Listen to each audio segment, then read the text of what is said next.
Chakabal, c'est un nouveau concept de jeu de balle en fait, c'est ramener le jeu de balle au goût du jour. Donc on utilise des petites chakas, c'est pour ça qu'on appelle ça le jeu de la Chakabal, ces petites balles molles. Les jeux qu'on connaît tous, les jeux de relais, les jeux de parcours, la Chaka pétanque, un jeu d'adresse, tu vois, les balles au camp. Au lieu d'utiliser un ballon, on va utiliser une Chaka, et les règles vont être évolutives. De manière à ce que ça se complique au fur et à mesure et qu'il y ait toujours le côté ludique et opposition, avec toujours une recherche de la progression de l'individu. D'accord. Derrière ces jeux-là, qui servent d'excuses, ils apprennent à travailler avec la balle, et la finalité, c'est des jeux d'expression corporelle avec la balle, en utilisant les pieds, les mains, enfin tout le corps. À partir du moment où tu as déjà des bases, Corinne, au niveau de tout ce qui est pratique sportive, notamment jeux collectifs déjà, sur tous les petits jeux qu'on a mis en place, c'est vrai que après peut-être tu fais évoluer toutes tes séances, quoi. Donc pour toute pratique sportive, de toute façon, tu pars de base et puis après tu agrémentes, tu ajoutes des petites particularités que personnelles, quoi. Complètement. Après, c'est vrai que c'est hyper intéressant pour toutes les pratiques, le foot, tout ce qui est jeux collectifs, on peut vraiment les utiliser pour changer de support un peu, plutôt que d'avoir par exemple un ballon ovale pour le rugby ou un petit ballon pour le hand ou un ballon de foot, ça change, mais il y a toujours cette notion de déplacement, marquage, démarquage, qui est super intéressante. Plus en loisir ou en sport, toi? Les deux. Toi, t'es plus sportif à l'origine, non? Moi, je suis plus sportif, mais ça peut être utilisé comme ça. Une balle, voilà, hop, c'est parti, 3-4 copains, et puis voilà, on joue, on s'éclate, quoi. Pas besoin de matériel, à part si ce n'est une balle.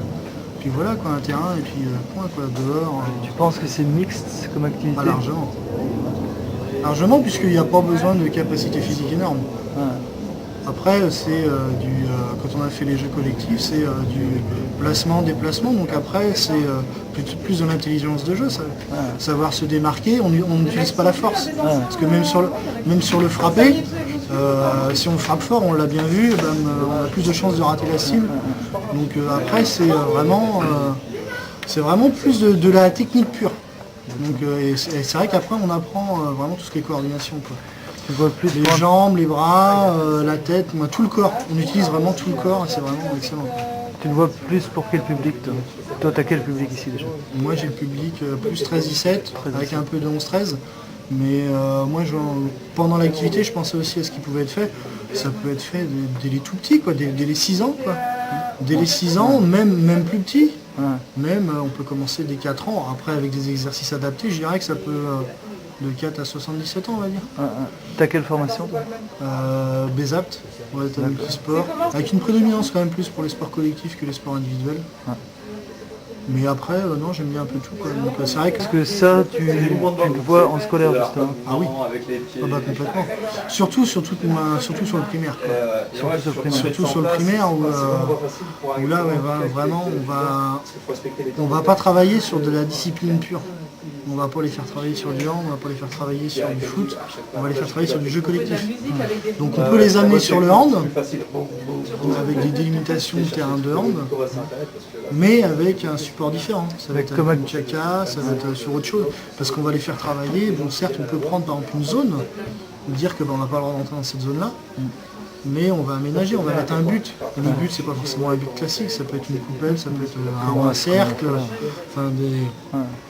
Et donc ça va être des notions après de placement, déplacement, replacement défensif, marquage, jeu collectif. Toi tu vas plus en jeu collectif à l'école? Ah non, parce que moi, ce qui est bien, tu peux avoir plusieurs finalités dans cette pratique, il y a plein de choses. Il y a le freestyle. Donc c'est vrai que on peut se retrouver plus sur une discipline entre guillemets plus individuelle, où on réfléchit plus pour soi, comment on peut s'améliorer, qu'est-ce qu'on peut faire comme figure un peu nouvelle. Et puis c'est vrai qu'on peut se lancer des défis, quoi. Tiens, vas-y, allez, on se fait ça, tiens, moi je fais ça, tu fais autre chose, essaye de faire pareil. Donc c'est vraiment interactif. Une finalité à choisir, toi, en scolaire, tu choisis quoi? Plus expression corporelle ou collectif? C'est perso, au final. Je sais pas, j'essaierai peut-être d'amener même les deux, mais peut-être suivant des différences, appuyées plus ou moins sur le jeu collectif ou sur le développement individuel, suivant l'âge. Étant plus petit, peut-être la coordination, et après peut-être un peu moins de coordination et plus du sport. Travailler sur les règles avec les ados. Plus travailler, avancer, plus la coordination chez les tout petits qui est vraiment importante. et amener un peu de jeu, quoi. Toujours mêler les deux, je pense, mais avec plus ou moins d'importance pour l'un ou pour l'autre, quoi.